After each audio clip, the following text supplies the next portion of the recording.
മലപ്പുറം എടവണ്ണയിൽ ബസ്സിൽ ബോധരഹിതനായി വീണ യാത്രക്കാരന് CPR നൽകി fire and rescue officer.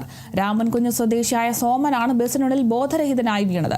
സംഭവം ശ്രദ്ധയിൽപ്പെട്ടതോടെ അതേ ബസ്സിലെ യാത്രക്കാരനായ തിരുവാലി അഗ്നിരക്ഷാ നിലയത്തിലെ fire and rescue officer Jijesh CK ഉടൻ തന്നെ സോമന് CPR നൽകി. തുടർന്ന് അതേ ബസ്സിൽ തന്നെ സോമനെ സ്വകാര്യ ആശുപത്രിയിലേക്ക് എത്തിച്ചു.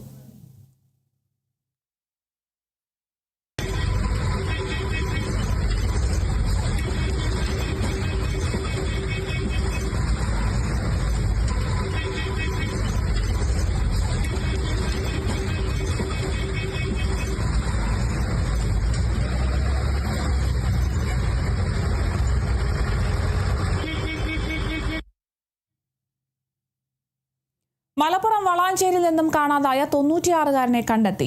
എടയൂർ സ്വദേശി പോക്കറിനെയാണ് പുൽക്കാടുകൾക്കിടയിൽ നിന്നും കണ്ടെത്തിയത്. ആരോഗ്യനില തൃപ്തികരമാണ്. ബുധനാഴ്ച ഉച്ചയോടുകൂടിയാണ് പോക്കറിനെ കാണാതായത്.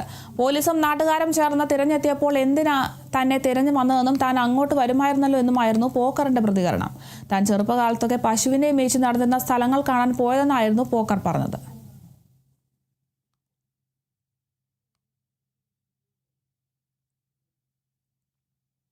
തൃശൂർ പാലിയക്കര ടോൾ ബൂത്തിൽ പുറകിലേക്കെടുത്ത കണ്ടെയ്നർ ലോറി ഇടിച്ച് ടോൾ ജീവനക്കാരന് ദാരുണാന്ത്യം. പോട്ട താണിപ്പറ സ്വദേശി മണികണ്ഠനാണ് മരിച്ചത്. തൃശൂർ ഭാഗത്തേക്കുള്ള 4ാമത്തെ ടോൾ ബൂത്തിൽ വാഹനങ്ങൾ നിയന്ത്രിക്കുന്നതിനിടെയാണ് അപകടം. ഫാസ്ടാഗിൽ പണമില്ലാതെ ബൂത്തിൽ കയറിയ ടോറസ് ലോറി പുറകിലേക്ക് മാറ്റിയിടുന്നതിനായി തൊട്ടു പിന്നിലുണ്ടായിരുന്ന കണ്ടെയ്നർ ലോറി പുറകിലേക്ക് എടുത്തപ്പോഴാണ് മണികണ്ഠനെ ഇടിച്ചത്. ലോറിക്കടിയിൽപ്പെട്ട മണികണ്ഠന്റെ ദേഹത്തുകൂടി ചക്രങ്ങൾ കയറിയിറങ്ങി. ഉടൻ സ്വകാര്യ ആശുപത്രിയിൽ എത്തിച്ചെങ്കിലും ജീവൻ രക്ഷിക്കാനായില്ല.